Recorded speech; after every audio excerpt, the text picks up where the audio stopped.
It is Wednesday, August 12th at 11:12 p.m. Just now starting this video. Had a long day. The S&P finished basically flat. The Nasdaq finished up 0.54%. The Nasdaq 100 0.74, and the Russell 2000 finished up 0.61%. Let's get into what happened today. So on the daily perspective, we do have that 55 EMA's institutional support. I do have my levels marked out here. We have our call wall right up here at 7:30. We have our put wall right here at 7:24, and our product controls right here at 7:21. You can go ahead and just slap on an anchored volume profile. It's free right here in TradingView, and I'll show you why you want to do that. You can get your levels here from a variety of ways, but one of my favorite ones to do right here is the volume profile. Why? You can see where your concentration's at, right? You have your value area high up here, right? Where you have buyer stuck, right? You have your value area low. I call it a flush zone down here. And then right, you have kind of your median point of control. You can just visually see it right here on the chart, right? Here's your point of control, right? And kind of where do you stick, right? Where's your put wall and why? We have a rate of change flipping over here. Not something you really want to see, but again, with some of these extreme moves, some of the indicators are turned off. Sometimes people say, is volume helpful? It's always yes and no. You can't visually see the numbers here. That's why sometimes you need a trading bot and or Gex or Gamma Helps, which you do have here in the Discord, available for free. And going down here to a different time frame, I tell people, you can't just look at one time frame and then make an assumption on the market. I tell everybody I like to trade the macro, the fundamental, and the technical. The macro is the what, fundamental is the why, can't spell today, and technical, right, is the chart that we're doing right here, okay? Going back over here to a 23-hour time, a 1,000-tick time frame, we can observe here that we do have a bull flag right here, and we have a Morningstar breakout, just something I wanted to chart and show you guys with different perspectives, how to get different levels here, right? Do what works for you. You know, everyone has a different way to trade, but, you know, if it's not working out here, right, then maybe try and be, you know, open to something maybe different here, right? The difference of you using a different time frame or multiple is going to maybe be the decision of you being successful in trading or not. Don't know I have that pulled up here. Coming back over here to QQQ, again, you can just kind of see if you mark out your levels right here on the chart, you're really in really good zones here, right? You can see, right, or you can go up or down. I will highlight it here on a different chart. A lot of people like to get involved where and why, right? So you just mark your chart right here, mark it right here with me. You can kind of see, are these really good zones to get involved with and why? So it's not enough just to mark your chart and have all these indicators and different things on and look at candlestick chart patterns, right? We really have to understand, like, again, what are we doing, why in the market, and where's a good area to get involved with? There's a lot of people that like to get involved with war zones, so right, for the past several days, right, we've been chopping. You can kind of see that here. So if you just go here on TradingView and click on date range, right, how long have we been chopping for? Sideways action. We've been chopping for basically 8 days. So 8 days you've gone nowhere, right? It does look like we have a Morningstar here forming. And again, a simple concept that I like to tell people is don't overthink trades, right? This is a Morningstar reversal pattern here, right? On a 7-hour time frame, a little bit more king. So, right, this will not be a Morningstar if you do what? You break this candle down here. But where might I want to get involved and why? Well, your entry should have been down here at maybe 722 here. So we'll have to see how market opens. And again, there's a lot of different ways you can view charts. I like to view charts in a very unique perspective here. But just going back over here, where is it at here? Did you not mark my charts? Okay, I guess I deleted a chart, whatever. I'm just gonna, right here. There we go, this is the chart I was looking for. So if you just look at your chart here, like, why is this a good zone to get involved in? Like, how high do you go up?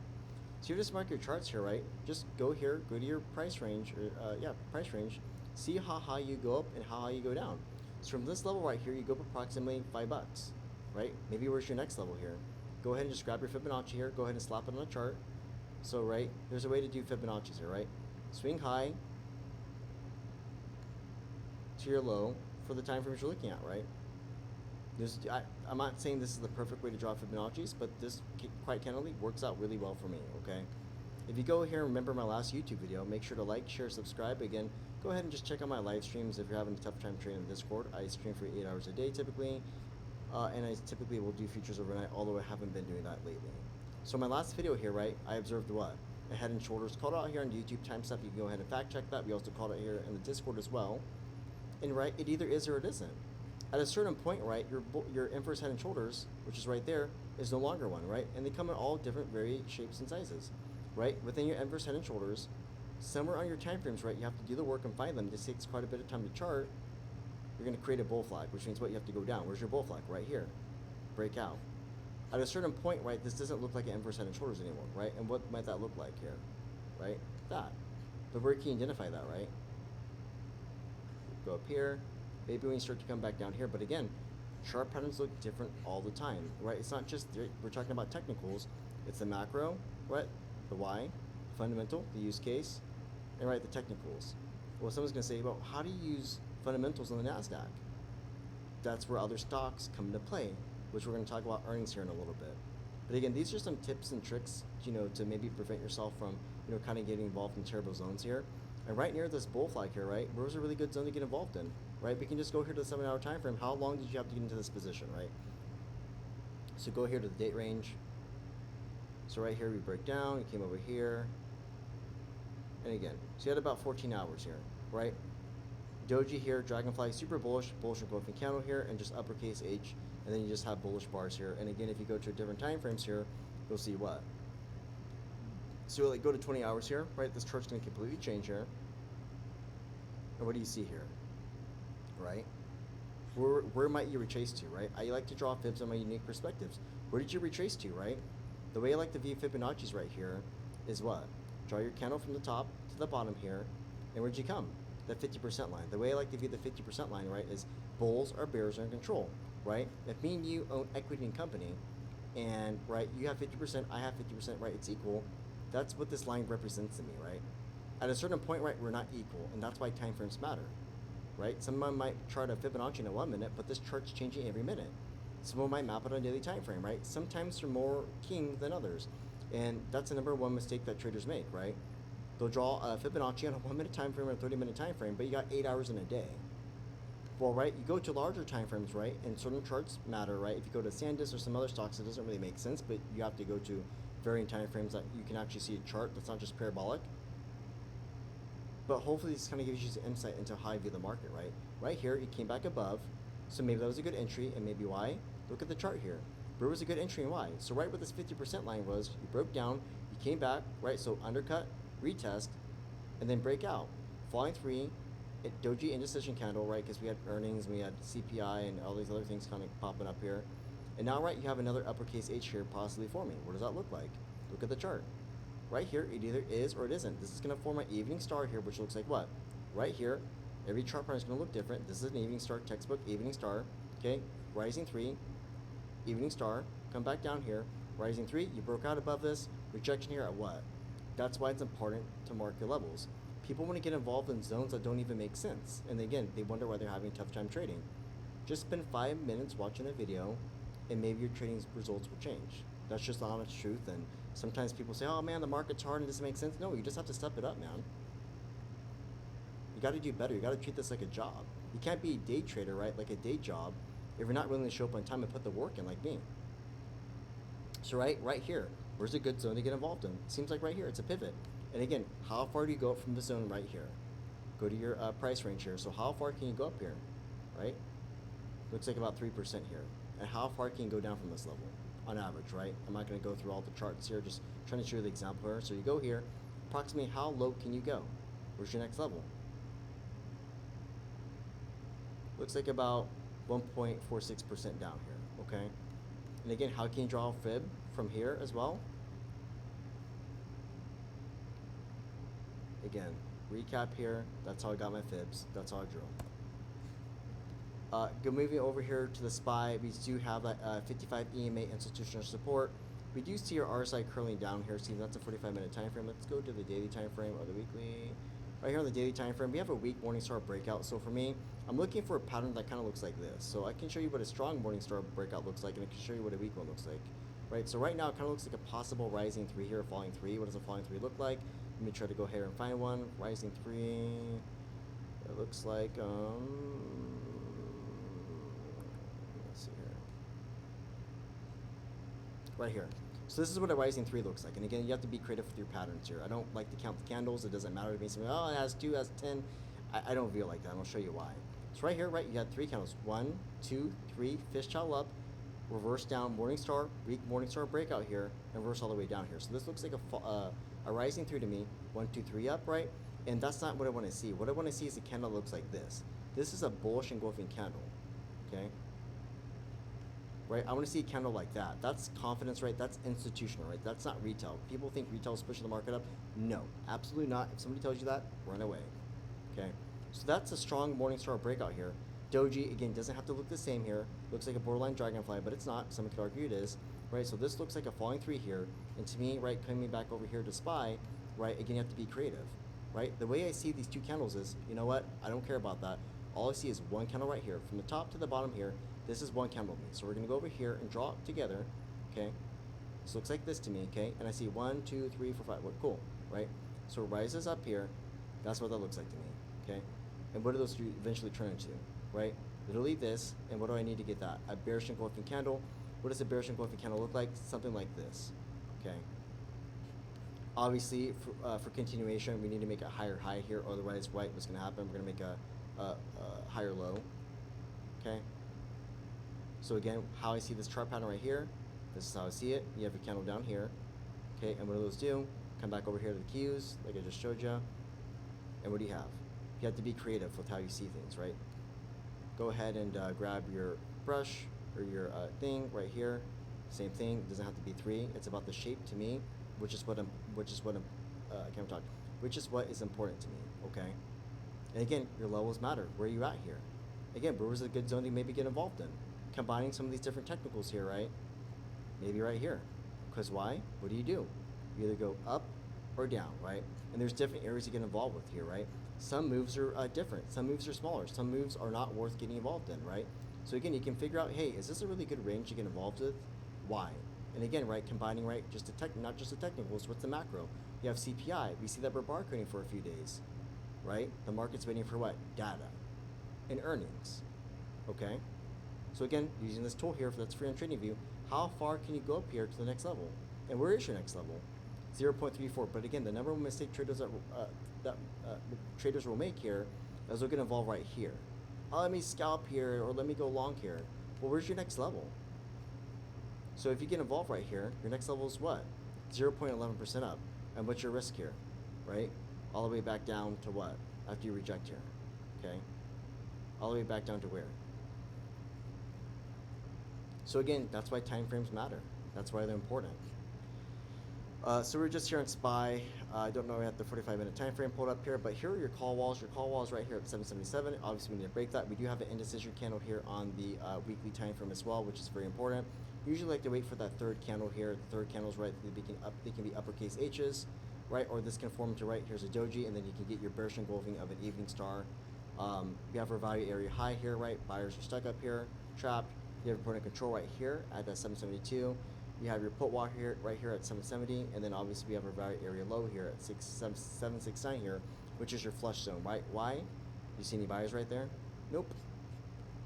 Coming over here to a different time frame here again, that rising 3 here, being unique with the way we see patterns. 2 candlesticks here, don't give a shit. We have a weak morning star breakout. That's not something I want to see. I want to see a strong breakout and confidence here, and today was not that. But we'll get into why maybe things can be different, and again, why we have to be a little bit unique further with how we see charts here. Another thing that I think a lot of people missed here on the market and why we were chopping is one of my favorite charts to use is the SOX with the QQQs, right? You go down to your appropriate time frames here and just write what's moving the market. It's just memory. SoundHound, Webull, CrowdStrike, Microsoft, and IGV, the software sector, they're not moving the market. I'm sorry. What's moving the market? Memory is moving the market, and that's been the entire name of this trade here. So we do have 55 EMA institutional support, right? So what does net selling look like? You lose this 55 EMA line. That's what net selling looks like, right? That's net sellers, and then right above that 55 EMA line, looks like we have net buyers here. Where's your next levels?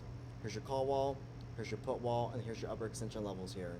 And again, it's all about where are good levels and zones to get involved with and why.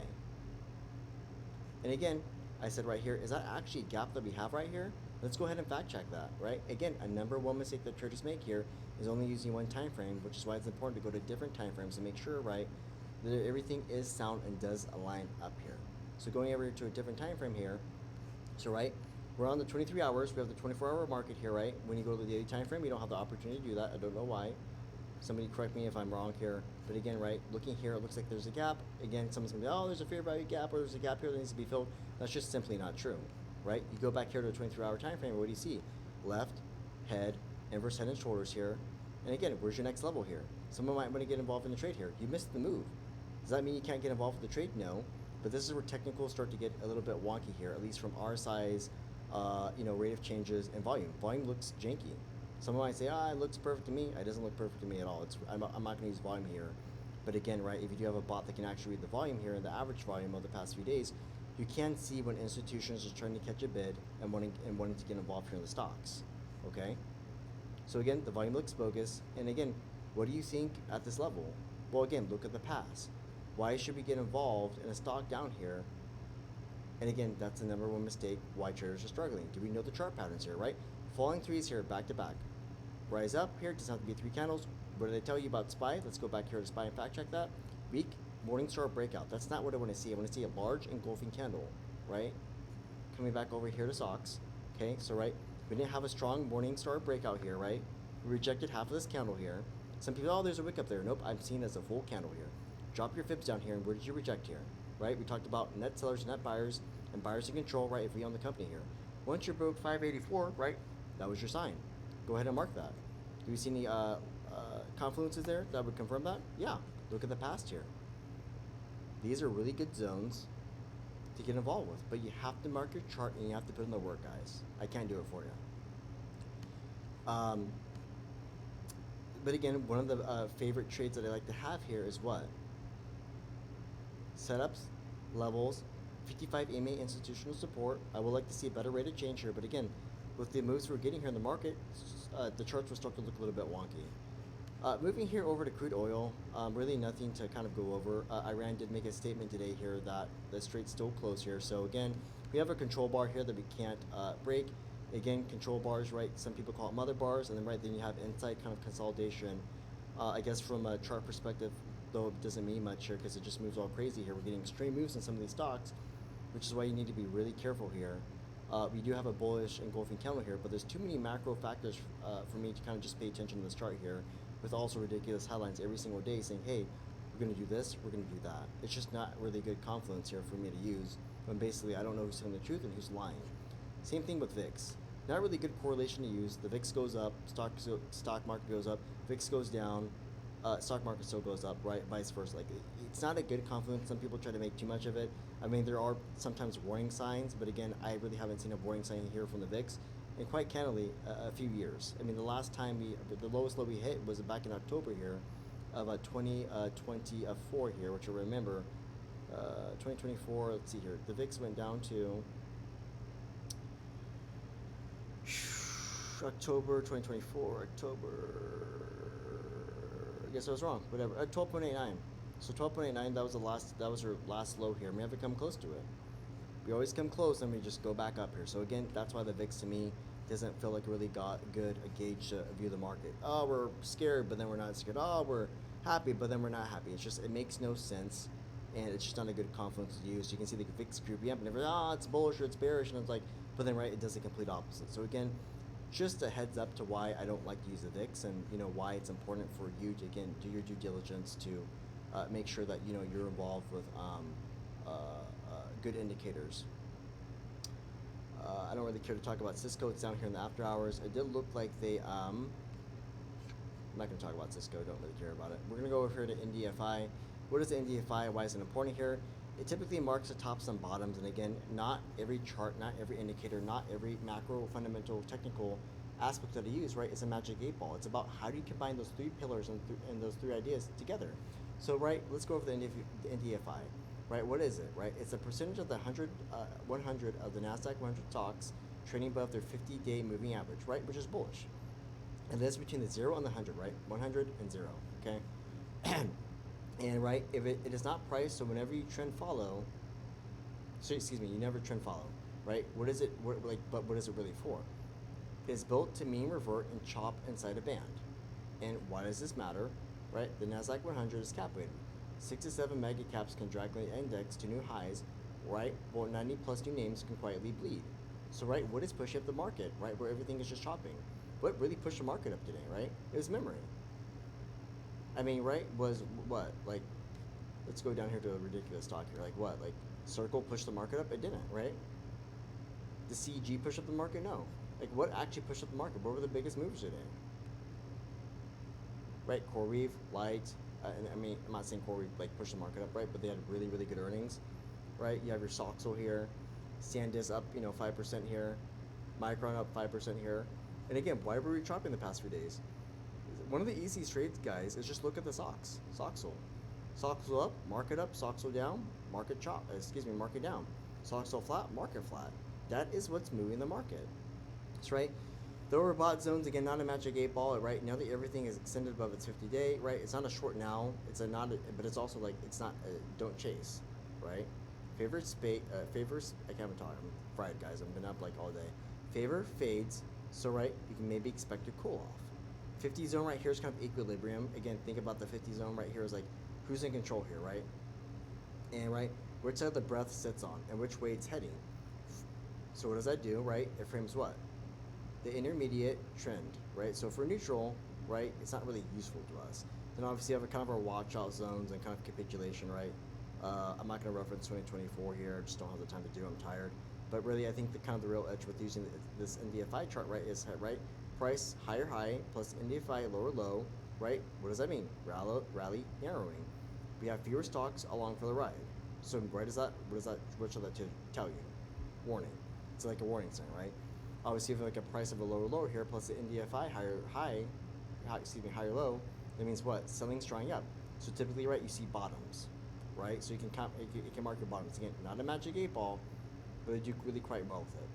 So I tell people you got to trade the divergence more than the levels itself with using the NDFI. And obviously, you have your sister gauges here. It's the SDFI, the S&P 500. You have the NDTW here, which is a 20-day version. It's obviously faster, but it's kind of noisier here. A lot more going on here. Then you have the NDTH here, which is the 200-day moving average. Now, obviously, that tells you what, from a larger perspective, on a 200-day time frame, right? The big picture, right? Are we bullish or bearish? It's the same idea, just a different time frame, okay? Coming over here to SMCI, why they go up here. I didn't have my levels marked right here because, I mean, sometimes we have earnings, you just have extreme moves up here, which, again, on the day, SMCI was up about 19.2%. That's right. What happened here? They missed their revenue, which they did warn us about, right? But they did beat their EPS. They had their gross margins, and they had a $60 billion backlog of orders that I guess was confirmed somehow, which I don't believe. Right, and then they have their Q1 forecasting sales up 14.5 billion to 15.5 billion, and their EPS for 2027 0.89 to 98 cents, and their forward guidance for sales was 65 billion to 72 billion. Right, so that's great, I guess. Obviously, the margins doubled to 17.5%, flipping revenue, missing to an EPS beat, but the forward 27 guidance, 65 to 72 billion, was a big beat versus Wall Street's 54 billion, right? So that's a pretty big beat. You don't really typically see usually the earnings and the revenue beat Wall Street. That's why you had an extreme move here, right? Because they were not expecting that. So right. So what do we have to watch? The 6.8 billion operating cash flow, and right, the margins guided back to the low teens. Right. That's my take here on SMCI. And obviously, right, what's going to happen when you have SMCI beating, Nebius beating, which we'll get here to in a second. You see massive moves, not just in semis, but the other stocks, right, that follow semis as well. So I guess, right, what does this mean? What does that tell you from a macro perspective? The market's still bullish, but you have to understand the why. The earnings aren't the problem, right? What's the real problem here in the market? All this extra noise, all this macro nonsense, war, no war, AI's cooked, AI's not cooked. I mean, so that's why it's important, right, to not just look at the charts. It's macro, fundamental, technical. Going up here to Nebius, they just smashed, they beat. I think they had a 545% revenue beat year over year. I'd have to verify that again. I'm just talking off the top. Oh, right here. Yep, 544% year over year, which is a 582 million, which is a big beat. They had an EPS of negative 0.82%, so they beat that at 0.12. And then they had the ARR at 598% year over year, and also quarter over quarter, so that came in at 3 billion. And then their adjusted EBITDA, 41% margin versus 21 million year over year, and that was 236 million. And the forward guidance was 3.0 to 3.4 billion. Their contracted power is 5 gigawatts, and the forward year 26 capex spend was 25 billion. Right, so we had really, really, really big deals. And I guess right here for Nebius, just like it feels like every other stock here, what happened? The story flipped from building infrastructure to basically monetizing on it with what? I guess AI revenue, right? Just the AI trade. And I think the funny part right here is Michael Burry was short the tape here. So I think this is kind of a reflection on what you're going to see here in the market. And what does this tell you? The AI trade is not slowing down, and I think it's very important in this market to understand you're going to have winners and losers. That's why, right, it's important to go index sector stock, technology, right, consumer staples, defensive. Like, what is it that we're talking about and why? What's the fundamental use case with it? Like, again, what sector are we talking about? And then what individual stocks? And then coming back over here to software, not really much to make of it. Really no zones for me to kind of get involved with. We're kind of in the middle of a war zone. Again, just going over here to our price range. You can kind of see here from this level, I guess, that you're at right here. Where's your next level? Up here, 5.2%. And again, where's your next level down here? I want to wait to what? We've already gone over this here in the video. And again, I would encourage you, just share, like, subscribe. We really find this content helpful. I'm trying to really give you insight to how Wall Street thinks. Obviously, none of this is financial advice. This is just my opinion here. And I feel like I do really quite well in the market, and I really enjoy teaching people. And I stream for typically 8 hours a day. I had my daughter's birthday today, so I took the day off, kind of, which kind of felt good because I really needed a break. I've just been going, I'm tired. So right here, right, where's the next level to maybe get involved with? Right here, right here, right here, and why? Again, use your price range to mark all those levels along with Fibonacci's, and you'll find out why it's a good or not good to get involved in zones that are, kind of chopping, consolidating, like right here. Coming over here to some stocks here again, right? This is IGV representing software. Are there good stocks to get involved with and why? Coming back over here to Microsoft, just showing you how simple it is. It took me about like 30 seconds to chart here. Clear evening star here, right, on the daily time frame. Obviously, we're above a 55 daily EMA. I don't have to slap it on here. It's somewhere down here. We have our call wall right here. We have our put wall right here. And obviously, our point of control is right here at 494. So we're going to go ahead and mark it yellow. Okay. But, right, is this a stock I'm going to get involved with after it's been up, what, how much? From 400 to 500 essentially? No. The move happened. I don't want to get involved in a stock like this. Again, that's how retail traders get trapped, right? Don't chase the moves. Be patient for the setup. So if you miss Microsoft, right, there's a whole bunch of other stocks out there. Like what? Let's go ahead and just chart CRM right here in real time together. Right, so we're going to go to the daily time frame on CRM. We're going to go ahead and just mark this chart up here in real time. Mark the fibs down here, cool. And where's your next level at? Just observing it, right? And then right, we have my level right there. And then what's the most relative time frame here that we've been trading at, or on rather? Right here, we've got our 50% line right here. Where's your next levels within there as well? Where? So we have our next level right down here under 50% line. Maybe we retrace here, and why? Again, I'm on a daily time frame. I'm going to go and show you how I kind of chart things, and again, why I like to get involved in certain stocks and why I don't like to. So we have WDay here as well, as long as Salesforce, which has been barcoding for how long? Let's just go ahead and check here, and or down just in general, generally speaking here. It's been barcoding and just doing nothing here for essentially 196 days here. And again, think about this. And all these red and green candles here, you have winners and losers. Which one are you going to be? You only have one choice, one option. You're going to win or you're going to lose. This is why it's very important here to pay attention to all the videos that I make. It's right here, right? Where's a good level to maybe get involved with? Looks like right here at the moment, looks like we do have an evening star here. And again, we see two candles here. Is there a gap? No. But again, how do I like to measure this move here? Right, we had a bullish engulfing candle, categorized by what? A doji here, which is indecision, which is also categorized by what? A bearish engulfing candle here, which doesn't really look like one, but to me it is. I'm not going to view this as one candle here. Excuse me, two candles, I'm going to view as one. We broke a 50% line here, so I'm not going to get involved in the CRM from a daily perspective until, right, we break that 194 line. But that's not enough. That's not enough. Right, so we had our levels marked out there. Let me just double check and verify that I did my levels on here. So we swung low, swing high here, we rejected, so swing low. So we stopped going down, swing high. So we stopped going up here. Okay. Okay, cool. Now I'm going to go here to a weekly time frame. Do we see anything different here? Nope. Going here to a 1 month time frame. Do we see anything different here?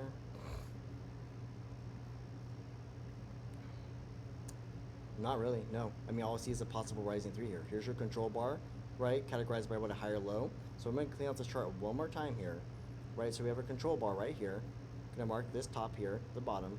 So now I'm getting a different perspective here. I'm notating what I already marked here in my mind. So your 50% line down here at 179. On the weekly time frame here, we have a doji. So if you go from top, 187, down here to 183, what's half of that? That's 7 plus 7, that's 14, what's half of that? So it's 7. So your 50% line here is 190 here. So I definitely need to remain above 190 here to consider getting involved. But what do I have here? I see one bar up here, we're rising up here. Obviously, you can rip its face off here, but again, where's a good zone to maybe get involved and why? What do you do here at this level? I'm going to go ahead and mark this off one more time, top to bottom, okay? And we're just going to mark out this level right here, 179. And we're going to go up here to 187. Nope, I don't want that. I want this line right here. And again, where's a good zone to get involved in? This looks like a golden zone here to me as well. Really good liquid zone here. So again, what do you do at this level here? Literally go up or down, and how much and why? That's our chart, guys. Hopefully you guys found this entertaining. Hopefully you found it useful here. And again, I'm just looking at the chart. It's just, man, you got to check your time frames. You got to put in the work. You got to study. Otherwise, guys, you're just going to have a very, very hard time. And it sucks. I want to help people, but you got to help yourself. You got to show up for yourself. I can't do it for you, man. Holla point out. Take care. See you tomorrow.